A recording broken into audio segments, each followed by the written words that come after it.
Son las 8 de la mañana.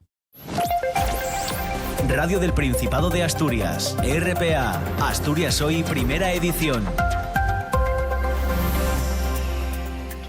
¿Qué tal? Saludos, muy buenos días. Pedro Sánchez se desplaza hoy a Degaña, a el fuego que más preocupa de los 3 incendios que continúan activos, de un total de 7. Hay otros 3 estabilizados y 1 controlado. El presidente del Gobierno va a conocer sobre el terreno este mediodía la labor que están realizando los efectivos de extinción y de coordinación de emergencias. Le van a acompañar, además del presidente del Principado, los ministros de Transición Ecológica y de Interior, además de la delegada del Gobierno en Asturias. El alcalde de Degaña, Óscar Ancares, explica que la bajada de las temperaturas ha ayudado a que el fuego no siga extendiéndose a la misma velocidad que en jornadas pasadas. Parece ser que los trabajos que se están realizando en cumbre están haciendo efecto, y tanto con la bajada de la temperatura del tiempo y estos días de niebla se ha conseguido un poco controlar el fuego. En esa zona, el operativo que trabaja para sofocar las llamas ha aplicado fuego técnico. Continúan también los trabajos para asegurar el perímetro. Lo explica el consejero de Gestión de Emergencias, Alejandro Calvo. El trabajo, como decía, más importante se desarrolla ya dentro de León, en el valle de Peranzanes y más concretamente en el valle que sube desde el pueblo de Trascastro hasta el límite con Degaña. Pues a todo esto, el defensor del pueblo insta a mejorar y reforzar las medidas de prevención y de coordinación en la lucha contra los incendios forestales. Ángel Gabilondo ha recordado a las comunidades autónomas y al Gobierno central que la prevención es parte de sus deberes legales. También incide en que los incendios han dejado de ser emergencias puntuales, por lo que adelantarse a ellos es obligación de todas las administraciones. Precisamente en este sentido, la Fiscalía investiga si los municipios más afectados por los incendios cuentan con planes de prevención y exigirá responsabilidades penales a quienes tenían obligación de elaborar medidas preventivas y no lo hicieron. Son algunas de las noticias con las que arrancamos este viernes. Se las vamos a contar hasta las 9 con Pablo Mateo en la técnica y Ángeles García en la redacción y la locución. Reciban también el saludo de quien les habla, de Patricia Martínez. Es 22 de agosto. Hay más asuntos que repasamos a continuación en titulares. Asturias Hoy.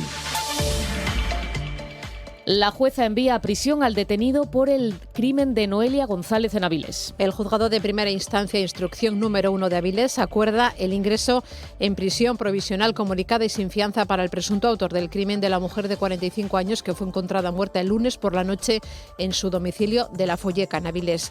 La jueza le imputa al presunto autor del crimen un delito de homicidio. El detenido es un vecino de Avilés que trabajaba como camarero y tenía una habitación alquilada a la fallecida. En sede judicial negó todos los cargos. La plataforma de médicos del SESPA anuncia movilizaciones. Va a convocar una asamblea para elaborar un calendario de acciones y exigir al Gobierno del Principado una mejora de las condiciones laborales de los profesionales y de la calidad de la sanidad pública en la región. El colectivo denuncia sobrecarga de trabajo con jornadas y horarios que rozan la explotación laboral. Aseguran que sufren prolongaciones sistemáticas de jornada, incumplimientos de los descansos posguardia y precariedad estructural en muchas áreas del sistema. Rubén Díaz es el portavoz de este colectivo. Nos ha derivado a la gerencia, de la cual todavía no hemos tenido noticias, y le hemos trasladado que creemos que este tema es lo suficiente importante para su interés y su tiempo, pero no nos ha respondido. Y arranca la 6ª edición de Allande Stars. Un programa de 3 días para que la gente experimente cómo la astronomía está muy vinculada al territorio. Con esa idea llega esta nueva edición de Allande Stars con 5 nuevas actividades que, según Lucía González, la directora, invita a reflexionar, por ejemplo, sobre la relación entre el Camino de Santiago primitivo y el cielo, y también sobre el eclipse solar total del 12 de agosto de 2026. Iniciando el camino de partida en Oviedo, pues en Allande justamente es donde se mete en la zona más oscura del mapa de todas las etapas que lleva recorridas. Es decir, más oscura me refiero a con menor contaminación lumínica, con un cielo protegido. El tráfico. 4 minutos pasan de las 8 de la mañana. Nos interesamos ahora por el estado del tráfico en las carreteras asturianas. DGT, ¿qué tal? Muy buenos días. Muy buenos días, ¿qué tal? Arrancamos en la jornada de viernes y por el momento tranquilidad en la mayoría de carreteras asturianas. Tan solo van a encontrar ligeras complicaciones en la carretera 8 en el entorno de Villaviciosa, ya en dirección a Ribadesella. Al margen de esta incidencia, afortunadamente en el resto de carreteras encontrarán un tráfico bastante fluido y cómodo y sin grandes complicaciones, pero como siempre les pedimos mucha prudencia en carretera. Gracias y buenos días. En cuanto al tráfico urbano, ¿cómo se circula hasta ahora por Oviedo? Policía local, buenos días. Hola, buenos días. A estas horas no presentamos ninguna incidencia y se circula con fluidez. Gracias y buenos días. No tenemos conexión con Gijón. Nos vamos hasta Avilés, Centro de Control del Tráfico. Buenos días. Hola, buenos días. ¿Alguna incidencia hasta ahora? De momento el tráfico es fluido y sin retenciones. Gracias y buenos días. El tiempo. Y ya con un pie puesto en el fin de semana, nos fijamos también en la previsión meteorológica que nos acerca David Arango. ¿Qué tal? Muy buenos días. Hola Patricia, muy buenos días. Hoy tenemos por delante un día totalmente diferente al de ayer. Desterramos las precipitaciones, las nubes que tenemos ahora mismo van a ir dando pasos hacia atrás. Esperamos que al mediodía aproximadamente el ambiente soleado sea generalizado. Además, hoy ya ganamos algún grado en las máximas hacia zonas del interior. Hoy es la jornada previa a un día de verano, el de mañana, sábado. Casi con el cielo totalmente despejado, casi sin nubes y con unas temperaturas en valores cercanos en las primeras horas de la tarde a los 30 grados. Esta semana empieza de manera similar a como comienza la próxima, con nubes, con lluvias y con un descenso en las temperaturas.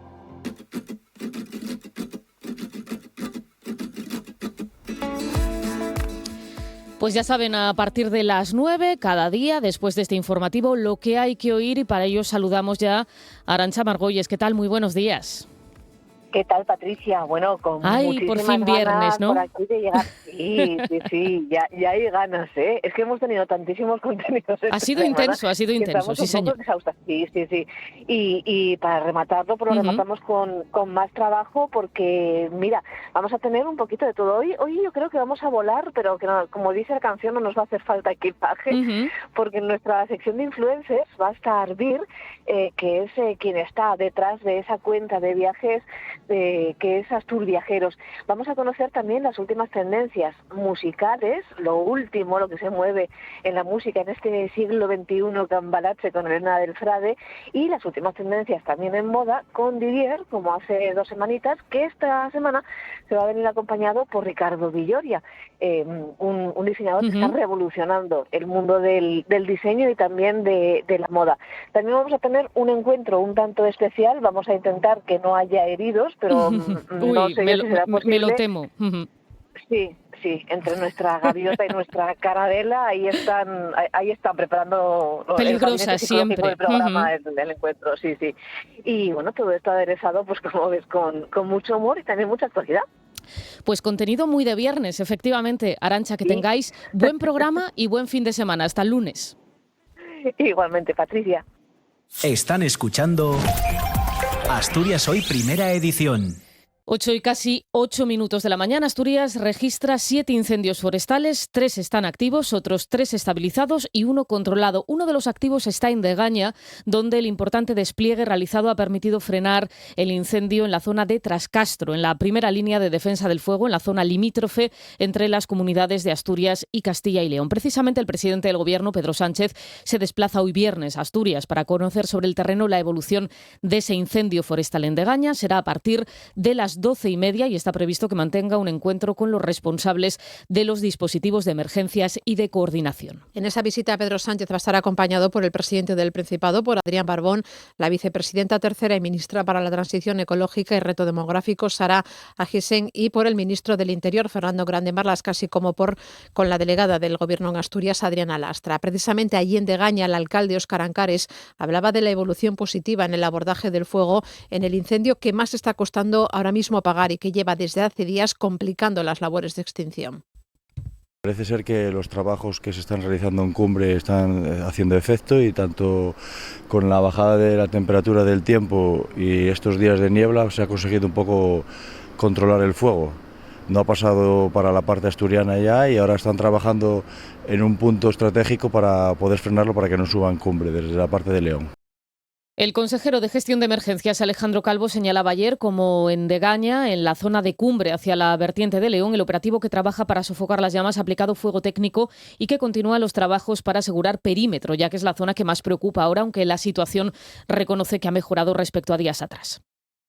Ahora mismo la preocupación se sigue concentrando sobre todo en el frente de incendio de Anllares del Sil en Degaña, y mantenemos evidentemente también actividad tanto en Somiedo, en Caunedo, como en el incendio de Genestoso y Somiedo, en el que se siguen haciendo labores importantes, tanto de contención en todos los límites del incendio como de sellado del mismo. El trabajo, como decía, más importante se desarrolla ya dentro de León, en el valle de Peranzanes y más concretamente en el valle que sube desde el pueblo de Trascastro hasta el límite con Degaña. Mencionaba también el consejero el caso de Somiedo, donde siguen preocupados por la evolución de unos incendios que abarcan Caunedo, Gúa y Perlunes. Se ha intentado evitar que las llamas lleguen al pico Mocosu. Para ello, medios aéreos, incluido un helicóptero de Navarra, han trabajado sobre el terreno. En tierra han colaborado también bomberos de Asturias, de Andorra, empresas forestales y vecinos. Aquí las labores de extinción se centran en la parte posterior de la localidad de Caunedo. Hay indicios de que el inicio de ese fuego ha sido intencionado, al menos así lo expresan María Dolores Fernández, la alcaldesa de Perlunes, y Belarmino Fernández Ferbienza, el de Somiedo. Fue provocado en Caunedo y fue el que vino para acá. Este fue el que fue provocado. Fue entre Gúa y Caunedo que fue imposible y llevamos desde el domingo pues con ese problema. Es el mismo incendio que pasó hacia Perlunes. Esta zona, la de Somiedo, la visitaba ayer el presidente del Principado, Adrián Barbón, quien pedía colaboración para que, si alguien sospecha o sabe quién pudo iniciar el fuego, que lo denuncie. Siempre digo que hay que perseguir con saña. Lo que hacen es poner en peligro, como estamos viendo en Perlunes, pueblos y por tanto vidas. Y en cuanto al incendio en la zona que colinda Somiedo con Genestoso, en Cangas de Enlarcea, ya se han realizado tareas de remate y perimetración. Y a Ibias llegará en los próximos días una dotación de 8 efectivos de la Asociación Francesa de Bomberos de Emergencia Internacional para sumarse a las labores de extinción de los incendios forestales, después de que la alcaldesa de este concejo, Gemma Álvarez, contactara con el colectivo de voluntarios. Los efectivos ha precisado que tienen previsto acudir a la zona de fuego con drones térmicos y todos los medios de extinción necesarios. Y a todo esto, la Fiscalía investiga si los municipios más afectados por los incendios cuentan con planes de prevención y exigirá responsabilidades penales a quienes tenían obligación de elaborar medidas preventivas y no lo hicieron. Desde el Principado, el presidente Adrián Barbón defiende la medida, recuerda que la comunidad ya cuenta con un plan específico. Guiller Verdín. La Fiscalía Especializada en Medio Ambiente considera que la situación actual se debe a la ausencia de planes de prevención o a una aplicación negligente, por lo que ha instado a los fiscales provinciales a comprobar si los municipios más afectados cuentan con ellos. Para el presidente del Principado esto servirá para delimitar responsabilidades. Pues se va a saber, se va a tener la luz de la investigación de la responsabilidad de todas las administraciones en la gestión de los incendios, de todos los ámbitos, autonómicas, municipales. Pues es importante porque allí donde hay situación de riesgos la ley de montes precisa quién tiene que tener planes de gestión. Adrián Barbón defiende el actual plan del Principado en vigor hasta el 31 de octubre y actualizado por última vez en enero de este año. También ha avanzado que en 2026 los presupuestos reforzarán las partidas en materia de prevención. Nosotros tenemos un plan que se puede hacer público, consejero, es bueno incluso trasladarlo a los medios, que se va renovando de forma periódica. El actual es 2024-2025 y que lógicamente irá incorporando nuevas medidas a medida que estamos viendo cómo evolucionan también los incendios. El líder del PP asturiano, Álvaro Queipo, es escéptico con el aumento presupuestario porque asegura esas subidas no llegan a ejecutarse. A cierre del año anterior, del ejercicio 2024, en el que, por ejemplo, en custodia del territorio, las inversiones que están destinadas a la lucha y a la prevención de incendios se ejecutaron en poco más de un 60%. Queipo critica además que el plan forestal no se haya actualizado desde, asegura, 2016, aunque indica que prefiere esperar a que la situación se haya solucionado para analizar la gestión del gobierno asturiano. También el defensor del pueblo insta a mejorar y reforzar las medidas de prevención y de coordinación en la lucha contra los incendios forestales. Ángel Gabilondo ha recordado a las comunidades autónomas y al Gobierno central que la prevención es parte de sus deberes legales. El defensor también ha incidido en que los incendios han dejado de ser emergencias puntuales, por lo que adelantarse a ellos es obligación de todas las administraciones. Gabilondo lamentaba los fallecimientos a causa del fuego y también trasladaba su apoyo a los afectados. Y el consejero de Gestión de Emergencias aquí en Asturias sale al paso de las críticas vertidas por los sindicatos por las dificultades de coordinación entre equipos de diferentes comunidades debido a las distintas estructuras organizativas que existen en cada territorio. Alejandro Calvo asegura que sí se puede actuar en el entorno de los pueblos, aunque reconoce que no es fácil para los vecinos. El debate respecto de las limitaciones que ofrece un parque natural es independiente evidentemente de la legislación de montes y de la de incendios. Eso hay que entenderlo, seguramente para la población es difícil de entender, pero evidentemente el que se puedan hacer labores de prevención de incendios, sobre todo aquellas que tienen que ver con el entorno de los pueblos. Los 150 metros alrededor de los pueblos no tienen ninguna limitación.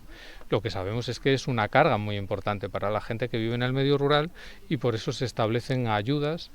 8:15 de la mañana, como les venimos contando, la situación se va normalizando poco a poco en la parte asturiana del Parque Nacional de los Picos de Europa. Los refugios están de nuevo abiertos y prácticamente completos para los próximos días. Tras la reapertura del funicular de Bulnes, desde ayer jueves vuelve a estar operativa la lanzadera de autobús que parte de Arenas de Cabrales. La que sigue cerrada es la ruta del Cares. Aquí el alto riesgo de desprendimientos mantiene cerrada la ruta y es una circunstancia que se está advirtiendo con carteles informativos. El punto de inicio de la senda se mantiene balizado y los montañeros que llegan se ven obligados a dar la vuelta. Con la lanzadera de autobuses que sale de Arenas de Cabrales, de nuevo en servicio, en Poncebos el grueso de los visitantes se concentran en la estación del funicular de Bulnes. Pues sí, llevamos unos días mirando a ver cuándo podíamos venir por el tema de incendios, que está todo cortado. La verdad es que estar por aquí es un poco difícil, pero te puedes apañar. Hemos venido en el autobús, sí, porque miramos en internet que estaban mal para aparcar y eso, y hemos venido, está muy bien. Un buen servicio. Aquí hay muchos problemas de aparcamiento, muy poco sitio. Anoche fue cuando nos dijeron que ya estaba abierto. Está abierto también el refugio de Brañagallones, pero para acceder a él hay que hacerlo a pie, a través de la ruta del desfiladero de los Arrudos. La pista de acceso al refugio continúa cerrada al público y tan solo se puede transitar, en este caso, ganaderos y personal autorizado, aunque se espera que este viernes se dé por extinguido el incendio de Bezanes y a partir de ese momento se pueda restablecer también el servicio de taxi a este refugio de Brañagallones. Les contamos ahora que la Fundación Oso Pardo confía en que los incendios forestales no hayan provocado la muerte de ejemplares de oso en la cordillera cantábrica, pero advierte de que los fuegos han calcinado hábitats y espacios críticos para esta especie. La entidad no descarta que los osos se vean obligados a moverse de sus áreas habituales de influencia. Guillermo Palomero, que es el presidente de la Fundación, espera que no haya osos muertos por los incendios, al ser una especie con mucha capacidad para huir de amenazas como esta, como el fuego. No obstante, eso sí recuerda que se han quemado extensiones amplias de monte, tanto en Asturias como en León, que es refugio e invernación y alimentación de estas especies. Hablando de osos, nos preocupa que están siendo afectados extensiones amplias de hábitats críticos como refugio y de hábitats críticos como alimentación. Es extenso el impacto, lo evaluaremos cuando termine por fin esta pesadilla, pero sin duda va a haber mucho hábitat de oso, para el oso y para otras especies calcinas. Y Sumar Asturias proponía esta semana suspender durante un año la actividad cinegética para permitir la recuperación de la fauna en las zonas afectadas por los incendios forestales, así como establecer un perímetro de protección alrededor de las mismas después de que el fuego afectara a más de 4.000 hectáreas en la comunidad. Es una medida que rechazan los cazadores. Es una crónica de Xana Iglesias. En una entrevista aquí en RPA, el presidente de la Federación Asturiana de Caza, Valentín Morán, calificaba de absurda esta medida porque explicaba que en las zonas afectadas por el fuego nadie va a ir a cazar porque no es muy difícil llegar a la conclusión de que allí no va a haber ningún ejemplar. Suspender la caza yo creo que no tiene sentido porque en esas zonas afectadas no va a haber caza. O sea, la caza... Es más, yo creo que sería todo lo contrario. Habría que de alguna manera regular la caza porque ahora habrá... la caza que se haya desplazado se habrá desplazado a otros territorios y habrá más densidad en esos otros territorios, pero donde están las zonas afectadas, pues yo entiendo que no sirve de nada suspender la caza porque no va a haber caza. Crítico con la gestión de los incendios, daba algunos nombres de las especies afectadas aquí en Asturias. Jabalí, venado, corzo... y después especies de caza menor, por supuesto. No cinegéticas, pues en función del territorio, pues cualquier otra especie que habite en esas zonas. Y aquí Asturias, pues la riqueza cinegética pues es incluso rebecos, aunque están en las cumbres, pero seguramente que en algunas zonas se ven afectados también. Y aunque dijo estar convencido de que habrá desplazamientos de estas especies a causa de los incendios, el presidente de la Federación Asturiana de Caza cree que aún es pronto para saber a dónde irán. Como aquí en Asturias, el alivio de las temperaturas está permitiendo ligeros avances en la lucha contra la veintena de incendios graves que permanecen activos en el resto del país. Están en Castilla y León, Galicia y Extremadura, aunque se mantiene, eso sí, el riesgo de reactivación. Aquí en Extremadura, el incendio de Jarilla en Cáceres es el que más preocupa, aunque eso sí está cerca de ser estabilizado. En los 10 días que lleva ardiendo, ha calcinado 17.000 hectáreas en un perímetro de más de 165 kilómetros. Mejora también muchos de los incendios de la provincia de León, donde, sin embargo, el último foco, iniciado este miércoles, ha obligado a evacuar a otra localidad de 33.000 personas que siguen fuera de 33 personas que siguen fuera de sus casas. En Galicia ha comenzado allí la vendimia, hay 5 incendios y los viñedos precisamente están actuando de cortafuegos. RPA, Asturias Hoy, primera edición. 8:20 de la mañana, el juzgado de primera instancia e instrucción número 1 de Avilés ha acordado el ingreso en prisión provisional comunicada y sin fianza para el presunto autor del crimen de Noelia González. Es la mujer de 45 años que fue encontrada muerta el lunes por la noche en su domicilio de La Folleca, en Avilés. La jueza le imputa al presunto autor del crimen un delito de homicidio. El detenido es un vecino de Avilés que trabajaba como camarero y tenía una habitación alquilada a la fallecida. En sede judicial negó todos los cargos y tras prestar declaración durante una hora se decretó su ingreso inmediato en el centro penitenciario de Asturias. Y si últimamente han recibido llamadas o mensajes de un supuesto departamento de recursos humanos ofreciendo trabajo, tengan cuidado porque puede tratarse de una estafa. Los expertos piden precaución y sobre todo nunca dar nuestros datos personales ni entrar en enlaces sospechosos. El Instituto de Ciberseguridad de España dispone de un teléfono, el 017, al que las víctimas de estas estafas pueden acudir para recibir consejos sobre las pautas a seguir. Ángela García Valdés es técnico en línea de ayuda del INCIBE. José Manuel Redondo, profesor titular del Departamento de Informática de la Universidad de Oviedo. Son ofertas de empleo que son muy fáciles, ¿no? Pues al final solo necesitamos tener un teléfono, ver un vídeo, dar un me gusta y que nos están prometiendo, pues con esta actividad que es muy fácil de realizar, pues ganar una alta cuantía económica. Es muy típico que en un momento dado te digan una excusa o te cuenten una patraña de alguna manera para que tú hagas un ingreso. Como alguien te pida dinero, da igual la excusa que sea, aunque sea súper creíble, yo automáticamente digo que eso es una estafa. Y la Guardia Civil ha interceptado una furgoneta que transportaba 4 toneladas de cobre en la A8, en la autovía del Cantábrico, a la altura de Cudillero. Es parte de una operación contra una banda que opera en la zona occidental de Asturias, extrayendo el cobre de cables de telefonía en desuso. Los 3 ocupantes del vehículo, que han sido detenidos, tenían como cometido trasladar a Girona el cobre que otros miembros de la organización habían cortado y escondido previamente.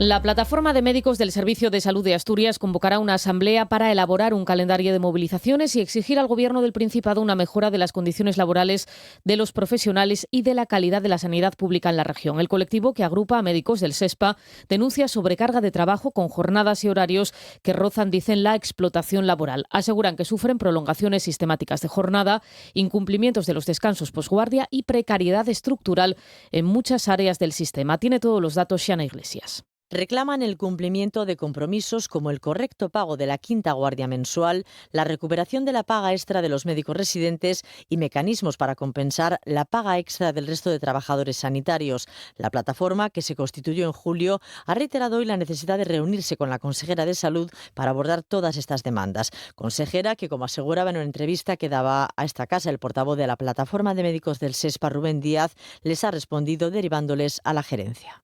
Hemos hecho una solicitud formal de reunión con la consejera de Salud, que nos ha respondido que con su apretada agenda no tiene hueco para recibirnos. Nos ha derivado a la gerencia, de la cual todavía no hemos tenido noticias, y le hemos trasladado que creemos que este tema es lo suficiente importante para su interés y su tiempo, pero no nos ha respondido. Y reitera que no pedirían este encuentro con la titular de la cartera si no fuera urgente. Afirma que el personal no puede más porque se están llegando a hacer turnos de 20 horas seguidas y asegura que la calidad de la atención de un profesional que lleva 20 horas sin descansar puede poner en riesgo el diagnóstico de un paciente. Pues nosotros creemos que cuando el médico que te atiende lleva 20 horas trabajadas de forma continuada, a veces sin descanso, y cuando lleva acumuladas en una semana 50 o 60 horas trabajadas, la atención que puede dar y la atención que reciben los pacientes es peor que la del médico que está descansado. Esto lo que está generando es un agotamiento y un cansancio que llega ya a límites que no son sostenibles en el colectivo médico y en todos los profesionales. Y lo que peligra en este caso pues es empeorar la calidad asistencial de los pacientes. Por último, no descartan contactar con sindicatos y plataformas sanitarias a nivel estatal para secundar todas las movilizaciones que se planteen, entre las que destacan la suya propia, la convocatoria de huelga para el 3 de octubre. Luego, lo ideal en este caso sería unirnos todas las asociaciones a nivel estatal y a nivel autonómico. Hay varios sindicatos y varias asociaciones que están reivindicando lo mismo, porque al final nuestro objetivo es la modificación del estatuto marco que está modificándose ahora mismo a nivel estatal en el Ministerio de Sanidad. Y si queremos hablar con la consejera es porque ella es la representante máxima de la sanidad asturiana y a la vez es la responsable máxima y a la vez la representante de la sanidad asturiana en el Ministerio y en el Consejo Interterritorial del Sistema Nacional de Salud, con lo cual queremos que haga de intermediaria y que se traslade nuestras peticiones al Ministerio. Y los análisis del Servicio de Aguas de Cangas del Narcea descartan que el brote de gastroenteritis detectado hace una semana tenga su origen en el consumo de agua. La Consejería de Salud había señalado al norovirus, un agente presente en el agua, como causante del brote y recomendó a los vecinos que optasen por beber agua embotellada. El Ayuntamiento pide ahora a la Consejería que detecte el origen del brote, que afectó al menos a 200 personas, todas leves, eso sí, a excepción de una. Pues bien, desde la Consejería de Salud explican que el Servicio de Vigilancia Epidemiológica aún continúa con el análisis del brote y una vez esté concluido se remitirá el informe al Ayuntamiento. Y también les contamos que Asturias es la comunidad autónoma con menos cotizantes por pensionista. El ratio es de 1,44, lo que sitúa a nuestra región a la cola del país. A finales de junio, Asturias contaba con algo más de 393.600 ocupados y 272.700 personas pensionistas. El ratio en España es de 2,34 trabajadores por pensionista frente al 1,44 del Principado. Es decir, el dato de España es un 62,5% más alto que el del Principado. Y los beneficiarios del salario social en Asturias se han reducido a la mitad entre 2020 y 2023, pasando de 21.326 a 10.677 receptores. La caída está por encima de la media nacional, que se sitúa en el 34%. Actualmente, según el Principado, quedan 6.800 beneficiarios del salario social. Rincones y Recovecos surge con la idea de que la gente viniese al festival y disfrutase de lo que es un festival. No solo vengo a ver una obra, que también puede, sino del ambiente. Por eso colaboramos también con la cafetería, porque creemos que generar un ambiente de festival en un espacio como la Laboral es muy interesante. Pues escuchamos a Sergio Gayol, que es coordinador del Festival Rincones y Recovecos, Festival de Artes Escénicas en Espacio Singular, que se celebrará en Gijón, su 8ª edición, entre el 18 y el 20 de septiembre. Va a contar con 12 espacios en la Laboral Ciudad de la Cultura y se va a extender también a otros puntos de la ciudad. La inauguración será en la Ciudadela de Capua con Justina y Jacinta de la compañía El Cuervo. La programación recogerá 26 espectáculos de teatro, música, danza y títeres distribuidas en 37 sesiones. Y les contamos también que ya está abierto el plazo para presentar películas asturianas al Festival Internacional de Cine de Gijón. Un año más, el certamen y RTPA colaboran para potenciar el cine hecho aquí. En la sección de largos, los proyectos aspirantes a entrar en el FIX deberán tener una duración mínima de 45 minutos y su director deberá ser asturiano o residente en Asturias. También hay sección de cortos y el plazo para presentar obras está abierto hasta el 23 de septiembre. Y arranca este fin de semana la 6ª edición de Allande Stars, se lo contábamos en titulares, 3 días para disfrutar de 5 nuevas actividades que ayudarán a seguir descubriendo el rico patrimonio del concejo de Allande a través de la astronomía. Lo hace con el lema Astronomía e Historia en los caminos de Allande. Es una crónica de Ángeles García. Un programa de 3 días para que la gente experimente cómo la astronomía está muy vinculada al territorio. Es una muestra de que la astronomía no es algo abstracto, sino que tiene que ver mucho con nuestra vida cotidiana y con la zona rural y el territorio. Con esa idea llega esta nueva edición de Allande Stars, 5 nuevas actividades que, según Lucía González, directora, invita a reflexionar, por ejemplo, sobre la relación entre el camino de Santiago primitivo y el cielo. Iniciando el camino de partida en Oviedo, pues en Allande justamente es donde se mete en la zona más oscura del mapa de todas las etapas que lleva recorridas. Es decir, más oscura me refiero a con menor contaminación lumínica, con un cielo protegido, con un territorio certificado destino Starlight en el que hay pues una apuesta por el astroturismo y una conexión del territorio con la astronomía. Buscan nuevas actividades para que cada año sea diferente y adaptadas a diferentes perfiles. Una de ellas es la búsqueda de micrometeoritos con la Agencia Espacial Europea. Será el domingo por la mañana, un taller que va a impartir el astrofísico Juan Ángel Vaquerizo. Realmente, pues están cayendo micrometeoritos todos los días, o con más frecuencia de la que imaginamos. Y entonces lo que hacemos es buscar, como él dice, material cósmico, en los canalones, en las arquetas en las calles y tal. Y entonces, con una serie de imanes y de instrumentos, dar con ellos y mirarlos a través de los microscopios electrónicos.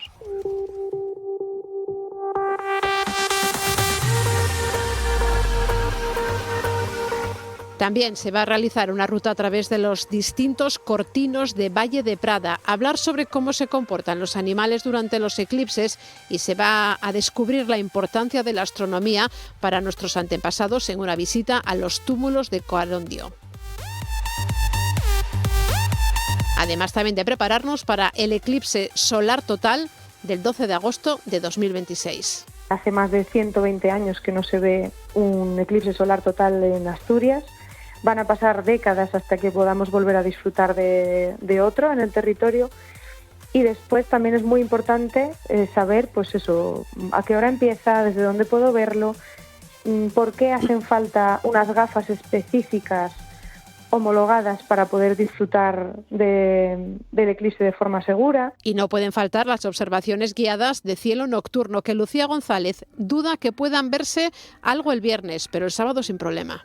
Estas observaciones guiadas de cielo nocturno, en un fin de semana como este, van a ser actividades, yo creo, especiales. Estamos en condiciones de luna nueva, con lo cual se podrá ver bien la Vía Láctea, se podrán hacer fotografías, yo creo que va a ser un momento bonito y además vamos a hablar la vida y la muerte de las estrellas, vamos a aprender a mirar al cielo con unos prismáticos normales, como que los que la gente pueda tener en casa.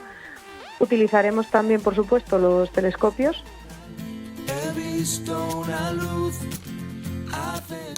Actividades que forman parte del programa anual que lleva a cabo el Ayuntamiento de Allande para el desarrollo del astroturismo en este municipio. Todas ellas pensadas para entrar de lleno en la naturaleza y en la tradición del concejo de Allande. No hay señal de vida humana y yo perdido el tiempo. Están escuchando Asturias Hoy, primera edición.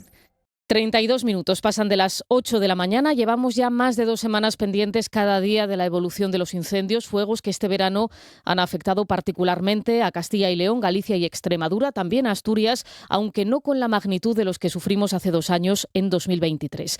En cada oleada de incendios, con independencia de su gravedad o consecuencias, aunque también para evitarlas, y al margen de las propias tareas de extinción, surgen también una serie de interrogantes y reflexiones que siempre cabe plantear. ¿Qué dicen las estadísticas sobre el origen de esos fuegos? ¿En qué porcentaje de media son intencionados y con qué intenciones? Y más cosas. ¿Hasta qué punto están evolucionando los incendios y cómo influyen en ese cambio de morfología los efectos del cambio climático? Y una última cuestión. ¿Por dónde pasan las medidas más eficaces de prevención? Este es solo una pequeña muestra de la batería de preguntas que en los próximos minutos le vamos a trasladar a nuestro invitado. Hoy nos acompaña en el estudio Javier Jiménez Caballero de Roda, sociólogo, especialista en investigación y ecología del fuego, miembro de la Fundación Pau Costa. Javier, bienvenido. ¿Qué tal? Muy buenos días. Muy buenos días. Aún no podemos dar por finalizada la actual oleada de incendios, pero la situación es verdad que ha mejorado en estos últimos días, gracias también a que han descendido las temperaturas, ha llovido en algunas zonas. Se calcula que solo en agosto han ardido más de 350.000 hectáreas de terreno. Tendremos tiempo de detenernos en las particularidades y tipologías de los terrenos que se queman, pero a priori, ¿qué conclusiones saca de este episodio de fuegos que estamos viviendo en España? Bueno, yo lo primero que la idea que yo quisiera transmitir, y si solamente queda esto claro, yo ya me iría muy contento, es que Lo que estamos viendo ahora, después analizaremos el caso concreto de lo que está pasando ahora y qué factores están influyendo, pero sí de lanzar el mensaje de que lo que estamos viendo ahora es un poco la antesala de lo que vamos a ir viendo en años posteriores. Tendremos años intercalados buenos, desde luego, evidentemente.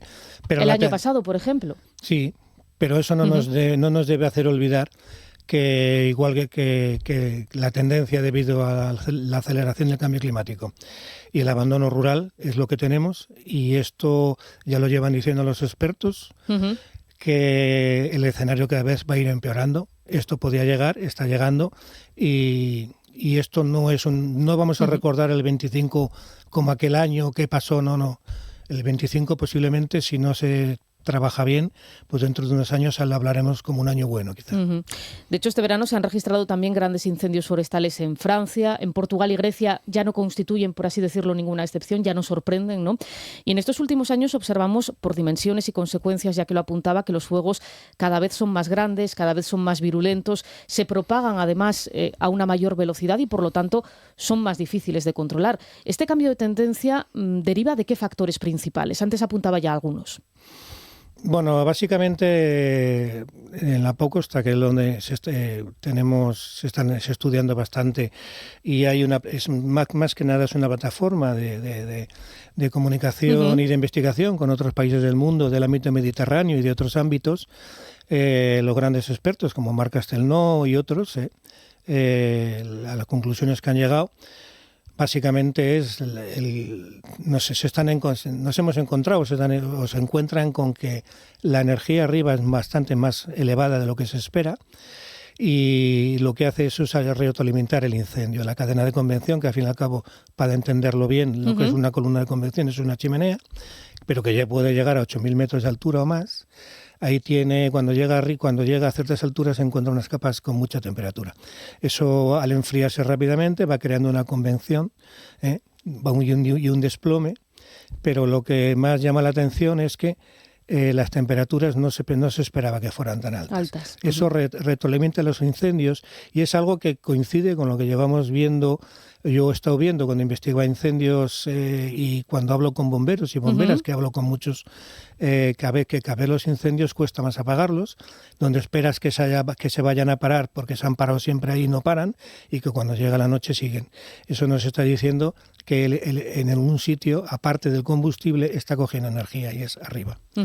¿Se han considerado o no grandes incendios? Porque eso es una nomenclatura, ¿no?, que se utiliza, GIF, GIF, grandes incendios forestales, que vienen determinados por el número de hectáreas que se queman. Pero ¿se han considerado o no grandes incendios a nivel, digamos, que estadístico o de registro? Sabemos que la problemática que hay detrás tiene dimensiones que abarcan muchos ámbitos. Decimos que el cambio climático no es el responsable directo de que se inicien esos fuegos, pero que sí actúa, o al menos sus efectos, como catalizador, que también influye en ese flujo de energía que usted decía que lo que hace es que se queme más rápido y que no se detenga donde normalmente se detenía. Aparte de esas altas temperaturas que acabamos de mencionar, estas olas de calor como hemos visto este verano, también la sequía. Ahora bien, ¿qué acciones, o más bien podríamos decir inacciones, han derivado en que el monte, los bosques, tengan cada vez mayor cantidad de combustible, que apuntaba usted antes? Bueno, vamos a tener en cuenta una cosa que es fundamental, y además se ha hablado en muchos medios y especialistas y lo recalcan, es que España ahora mismo, pues el 56% más o menos de su superficie está calificada como forestal. 56%, hace 30, 40 años no era así. Se dice que somos el segundo país de Europa que tenemos más masa forestal. Y a veces se saca pecho con esto, y pero hay que cuidarla, claro. Pero tenemos que pensar un poco de dónde viene esta masa forestal, porque al contrario que en Suecia, donde tiene unas masas forestales donde se ejerce una silvicultura y una explotación forestal desde hace muchísimas décadas, y es un recurso muy importante, nuestra masa forestal ha crecido a base de la pérdida de los terrenos agrícolas, es decir, va totalmente ligada no solamente la generación de incendios, sino también toda la pérdida y ganancia de nuestros bosques y matorral se debe al abandono agrario. Eso es el abandono del campo, el abandono rural, básicamente. Entonces es un crecimiento desordenado, sin calcular, sin prever y sin manejar. y se ha dejado de mucho tiempo y esto empieza a ser, claro, no es que sea inmanejable, pero no se puede cambiar de un día para otro. Eso es lo que hay que tener en cuenta. Un crecimiento ordenado es un crecimiento ordenado, un crecimiento desordenado al albur de simplemente de un abandono, pues al fin y al cabo lo que gobierna es el abandono, no el control. Porque el tipo de vegetación que crece por ese abandono, entiendo que también quema más rápido, ese matorral que usted decía. A ver, un terreno cuando se propone que hay que volver al campo, a volver a trabajar o buscar lo que se llama ahora paisaje mosaico, es el paisaje mosaico, que hay buenas experiencias en Extremadura y en Canarias, concretamente con esto, es volver a intercalar cultivos que no ardan entre lo que es para que los incendios no se propaguen tanto. Lo que tenemos ahora es o matorral o bosque o justamente una estructura escalar, que lo que nos hace es que cuando los incendios llegan ahí van cogiendo cada vez más energía, potencia, más velocidad, desprenden mucho más rápido y son muy difíciles de apagar. Eso los apaga simplemente cuando se acabe el combustible, que cada vez es más difícil que se lleguen a acabar. Hay que tener en cuenta que un incendio empezó en Zamora y llegó a Asturias. Es que bueno, que eso es una cosa que no fue el mismo, pero básicamente sí. Y pues eso, cuando estamos en ese escenario, realmente el tema está bastante complicado. Y en este escenario precisamente sabemos que, porque así lo recoge la estadística, que el grueso de los incendios que ocurren son provocados, intencionados o al menos derivados de una acción directa de la mano del hombre. Sí que es verdad que este verano ha habido algunos casos provocados por tormentas eléctricas, esas tormentas secas, pero quien quema el monte, ¿por qué lo hace? Bueno, a ver, perdón, no deberíamos meter a España, o sea, hablar de esto en España a nivel de país igual porque hay muchas variables. Hay que atender a muchas casuísticas, ¿no? Sí, un mundo aparte es la España Atlántica, donde nos movemos, Asturias, Cantabria, Galicia. Vamos a quitar País Vasco, que prácticamente no tiene incendios, cada vez tiene más, pero por una serie de factores como son los que le vienen de la zona, digamos, de Cantabria y Burgos, y luego por los incendios de interfaz y porque, bueno, la aceleración del cambio climático a ellos también les afecta. Pero bueno, están en otro escenario. Pero Cantabria y Asturias son las comunidades realmente donde no hemos sido capaces en 40 años, digo desde la autonomía, no hemos sido capaces de frenar el número de incendios ni la superficie quemada. A nivel estadístico, año a año. Ha habido años buenos.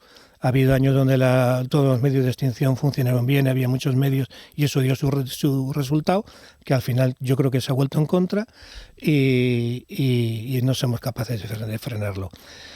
Yo básicamente diría que aquí se ha pasado una cultura del fuego a una cultura del incendio. Y eso podría tener varias explicaciones. Cuando hablo de la cultura del fuego la tenemos arraigada todos y todas en nuestra mente. Que ha sido siempre una herramienta, obviamente controlada. Una herramienta, pero aparte de herramienta, el fuego nos ha servido para evolucionar como especie. La evolución humana y la evolución del fuego han ido paralelas. Entonces eso es algo que tenemos interiorizado sin que nos demos cuenta. Una cultura del fuego no es que esté mal o esté bien, es que nosotros como especie nos hemos desarrollado gracias al grupo y al fuego. Yo siempre digo que el fuego convirtió la cueva en hogar y a partir de ahí empezamos a comunicarnos y a hablarnos. Entonces hemos pasado ese tipo de usos del fuego que en ciertas décadas se prohibieron pensando que lo único que generaba había que dejar todo eso a los profesionales y que los incendios y el fuego ya no era una buena herramienta. Lo que ha generado es que se ha pasado en las comunidades rurales que sí necesitan seguir gestionando su entorno con los usos tradicionales, pues se ha pasado de algo que se podía hacer a algo que no se puede hacer. Pasas de una cultura de tradición del uso del fuego a una cultura del incendio. Y estamos en eso. Básicamente ahora la gente pues prende de noche, en los días peores. Ya no se transmiten los conocimientos porque cada vez queda menos gente con ese conocimiento. Muchísima gente joven de las zonas rurales lo que han vivido es la cultura del incendio, no la cultura del fuego, ¿no?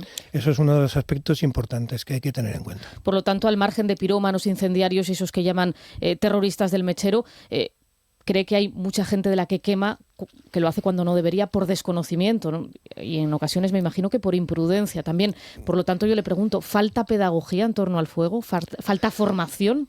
Falta muchísima formación y sobre todo lo que es fundamental y eso se detecta, todos los especialistas detectamos, es que en España hay muy baja cultura del riesgo. en general en todo, no solamente en incendios, sino ante, por ejemplo, si hay un oleaje tremendo en Gijón, pues la gente se acerca a mirar, ¿no? Te acercas mucho a ver demasiado ahí al puerto, a ver cómo la ola más grande hasta que te lleva. Con las inundaciones, con las nevadas, cuando nieva, pues nos gusta salir con el coche a ver la nieve. En fin, no tenemos una cultura de riesgo muy arraigada. Y en los incendios la percepción que se tiene de sus causas y de los problemas que nos puede causar es bastante baja. Y nos movemos en explicaciones o en un marco mental que es bastante diferente al que es la realidad. Eso es algo que tenemos que cambiar y sobre todo, aparte de cambiar, yo creo que tenemos que empezar a formar, sobre todo a la gente de todas las zonas rurales, para que ellos sean capaces de ver el problema cómo está, conocer la situación actual y al mismo tiempo ser capaces de ser los primeros custodios de su territorio en cuanto a mantenimiento e incluso a veces en extinción, pero organizado. Precisamente ya que lo menciona, esta misma semana en estos micrófonos nos fijábamos en la petición que hacían desde la Coordinadora de Montes Vecinales en Mano Común de Asturias, que volvían a solicitar que se devuelvan los montes comunales a las comunidades que así lo soliciten, porque si esto se cumpliera, tal y como ya se había aprobado, por cierto, en la Junta General, no habría tantos incendios como los que estamos viviendo. ¿Está de acuerdo? A largo plazo diría que sí. Yo soy un gran defensor y hay otros especialistas que me dan la razón, pero al mismo tiempo dicen que estamos en una situación en la que no tienen medios y eso es una oportunidad perdida. Yo no creo que sea una oportunidad perdida en el que las competencias que quedaron agarradas a las comunidades autónomas y que en un principio, cuando se planificó la Administración General del Estado o territorial, se hablaba de que iban a emanar parte de esas competencias a los ayuntamientos.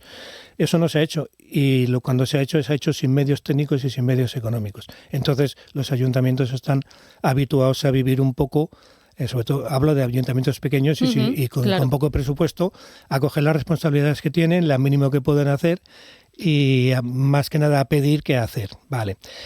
Yo creo que eso puede funcionar, pero hoy por hoy hay que tener en cuenta que el monte, sea vecinal en Mano Común, o sea del ayuntamiento, o sea un monte patrimonial o lo que sea, el monte sigue siendo el mismo y hay montes vecinales en Mano Común que están muy abandonados.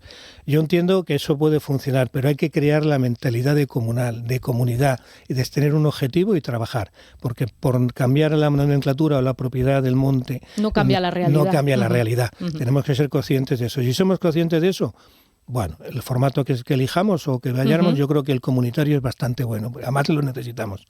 Va a ser imprescindible. Pero tal y como están las cosas hoy, no solamente el cambio de nombre o el sacar un monte del catálogo y hacerlo monte vecinal en Mano Común va a solucionar nada. La peor parte de este año se la están llevando, estamos viéndolo, Castilla y León. Los efectivos de extinción se quejan de falta de medios, de recorte en las políticas de prevención y abordaje. Y hablando de falta de medios, hemos visto en estas fechas próximas muchos vecinos participar con sus propios recursos para luchar contra el avance del fuego y a menudo los medios de comunicación hemos utilizado el término voluntarios. Es el caso, por ejemplo, de los dos fallecidos en Castilla y León. Recibieron esa descripción que yo quería preguntarle, ¿es correcta? ¿A quiénes se consideran voluntarios y qué requisitos tienen que cumplir para participar de forma, digamos, legal y adecuada en esas tareas de extinción junto a los profesionales? Bueno, lo primero, lo de la figura de voluntario, eso lo habla la normativa de protección civil y ahí está para quien la quiera consultar.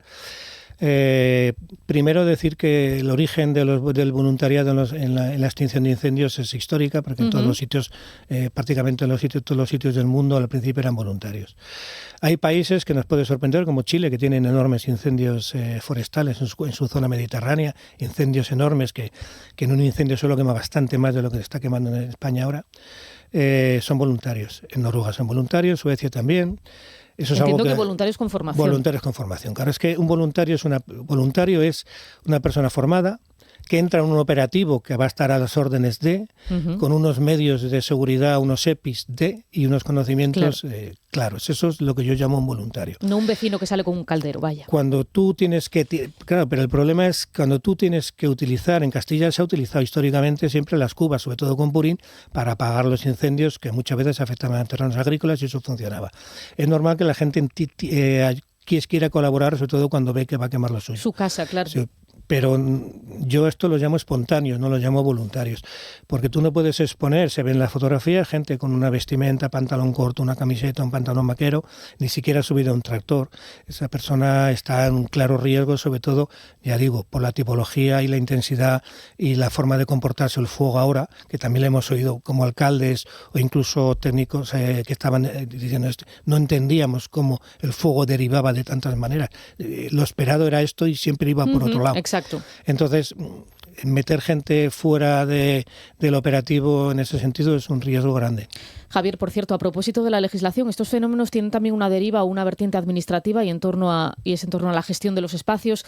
Tengo que preguntarle por la Ley de Montes, porque aquí en Asturias tenemos una propia, modificada, por cierto, hace no tanto. La Ley Nacional se modificó en 2015, mantiene que no se puede recalificar, esto es cambiar de uso, de un terreno quemado durante 30 años y hay excepciones. ¿Cuáles son? Vamos a ver, cuando la Ley de Montes de 2003, la básica, la ley básica de la orgánica del Estado, luego fijó, las comunidades autónomas fijaron en 30 años una zona quemada que no se podía recalificar. Yo creo que fue en 2006 cuando eso se cambió y el primer cambio tenía sentido porque había terrenos que ya habían sido recalificados, ya habían pasado sus estudios preliminares de impacto ambiental y con esa normativa no podían recalificarse. Eso se modificó. Luego se dio un paso más y la recalificación habla de que se abre una puerta cuando en casos de imperiosa necesidad y de interés público. Esto tiene que hacerse por ley, tiene que ser aprobado, no se puede hacer escondidas entre tres y sacarlo el día siguiente. El Estado también tiene su última palabra de decir o de impugnar o de reclamar porque es una ley básica y al final va a poder ir contra ello. Y realmente la recalificación para suelo urbano está detrás de... Yo no voy a decir que de ninguno, pero es muy difícil porque eso ya se acabó. Es decir, no ahora mismo no es la cosa, no es la situación de los años 80 o 90, que si pasaba, hoy es prácticamente imposible conseguirlo bajo esa vía, sobre todo si ha habido un incendio. Entonces, yo creo que eso es una especie de mito urbano, un mito social que se ha ido corriendo y que muchas veces se ataca y que se aprovecha también cuando hay estos episodios por parte también de los medios de comunicación, ojalá digamos, todos para los incendios que vayamos a tener esa... en un futuro fueran a venir por eso. Otra cosa que sí que quiero recalcar es que tampoco eso tiene gran importancia, por ejemplo, para incendios como Tarifa, que son suelos urbanizables, pero hay que ver cómo se le llamará suelo urbanizable, pero no hay más que ver las fotos y ver que están las casas metidas en el monte. Las casas han ido, el monte no ha ido a buscar las casas, que es lo que pasa en la mayoría de España. Claro, y no es la Ley de Montes, claro, es la legislación urbanística. Claro, ¿no? pero que hay un tipo de interfaz diferente. Tú has ido a buscar el monte, que es lo que pasó en las zonas periurbanas mediterráneas, que vieron que la gravedad que tenía y ahora lo están legislando bastante bien, Cataluña y País Valenciano. Aquí lo que nos sorprende me parece totalmente una irresponsabilidad que se siga construyendo en espacios así. Esta vez han librado las casas, en la siguiente posiblemente no. Pero hay que tener en cuenta una cosa, no solamente queman esas casas y ese patrimonio de segundas o primeras residencias, que ya tiene su importancia, es que cuando tú tienes que derivar un montón de medios para salvar eso, sin planes de autoprotección, sin que las casas estén preparadas para autodefenderse y sin un conocimiento de los vecinos, de organización, que es lo que hay que ir a planes de autoprotección, cuando tú no tienes eso, estás haciendo un gasto social, un gasto económico, y estás cargando al resto de la sociedad el tener una casa en un sitio donde no es. Es algo parecido a lo que sucedió con la Dana en Valencia hace casi un año, es decir, situaciones o en escenarios donde ante la venida de una riada de esas condiciones no deberían ubicarse viviendas, ¿no? Sí, está claro. A ver, una de las propuestas que se hacen y con bastante firmeza, es que los incendios forestales empiezan a entrar en los planes urbanísticos, ordenación del territorio, en los planes urbanísticos, igual que deben tener en cuenta, luego se ve lo que se ve, pero deben tener en cuenta y tienen en cuenta las zonas de inundación, las zonas inundables, tengan en cuenta las zonas de riesgo de incendio. Y se habla de zonas que por riesgo de incendio tan extremo de que no se puede construir. Y en décadas posteriores vamos a ver cómo zonas habitadas se van a dejar de habitar por el alto riesgo de los incendios. Pues vamos a quedarnos con todas estas lecciones que son las que se deben sacar en clave didáctica, en clave pedagógica, de precisamente estas oleadas que estamos viviendo en estos últimos años, para que intentemos que no se repitan en el futuro. Javier Jiménez Caballero de Rodas, sociólogo especialista en investigación y ecología del fuego, muchísimas gracias por habernos acompañado hoy aquí en el estudio. Ha sido un placer, muy buenos días. Gracias a vosotros. Yo lo último, si me permites, quisiera comentar algo que me parece fundamental y no es un mensaje de esperanza, es un mensaje de oportunidad. Y es que tenemos que pensar que cada vez que hay un gran incendio, cada vez que hay una gran superficie quemada, se abre la oportunidad de gestionar de otra manera para que no llegar otra vez al mismo escenario. Eso es fundamental porque casi nunca está pasando esto y toca hacerlo ya. O sea, ver esto, lo único positivo que se puede sacar de esto es que es una oportunidad para no repetir estos escenarios. Esto es una obligación social y hay que hacerlo. Pues nos quedamos con eso. Muchísimas gracias. En Asturias Hoy, primera edición, Deportes. Pues repasamos ahora la crónica deportiva con Miguel Fernández. ¿Qué tal? Muy buenos días. ¿Qué tal? Buenos días. Los últimos días del mercado en el Real Oviedo se presentan intensos. El club quiere realizar al menos 3 fichajes más y eso producirá salidas con casi total seguridad. Agustín Lleida es el director general del Club Azul. No tenemos un central zurdo en la plantilla, pero sí tenemos 4 jugadores centrales con contrato y fichas tenemos las que tenemos. Tenemos 2-3 fichas. Entonces, la prioridad es hacer un lateral izquierdo y luego el resto de la plantilla vamos a ver qué hay que podamos mejorar. Tenemos 3 9, nos encantaría poder conseguir un 9 importante de aquí a final de mercado, pero no te lo ponía en prioridad como el tema del lateral izquierdo porque ahí ya tenemos 3 9, lateral izquierdo solo tenemos 1. Agustín Lleida, que realizaba estas declaraciones en el acto de presentación del centrocampista belga Leander Den Donker, que debutará como titular el domingo a las 9:30 de la noche ante el Real Madrid en el Carlos Tartiere. David Costa será la otra novedad en el 11, mientras que Rondón y Viñas se disputarán un puesto en la punta del ataque. El croata Josip Brekalo podría entrenarse ya esta mañana en el Requesión a las órdenes de Paunovic. En el Sporting, Kevin Vázquez será finalmente baja para el partido de mañana sábado a las 7 en el Alfonso Murube frente al Ceuta. El lateral derecho tiene unas molestias en el isquio, aunque se descarta una rotura. Pese a todo, el club no quiere arriesgar y está descartado para el choque en la ciudad autónoma, donde los rojiblancos tratarán de sumar el segundo triunfo consecutivo de la temporada. Escuchamos al entrenador, Asier Garitano. Bueno, espero otra vez que seamos muy reconocibles, ¿no? En la idea de partido, que todo el mundo juguemos como lo hicimos el día del Córdoba, el mismo partido, sabemos de las características que tenemos, bueno, y potenciar sobre todo eso, ¿no?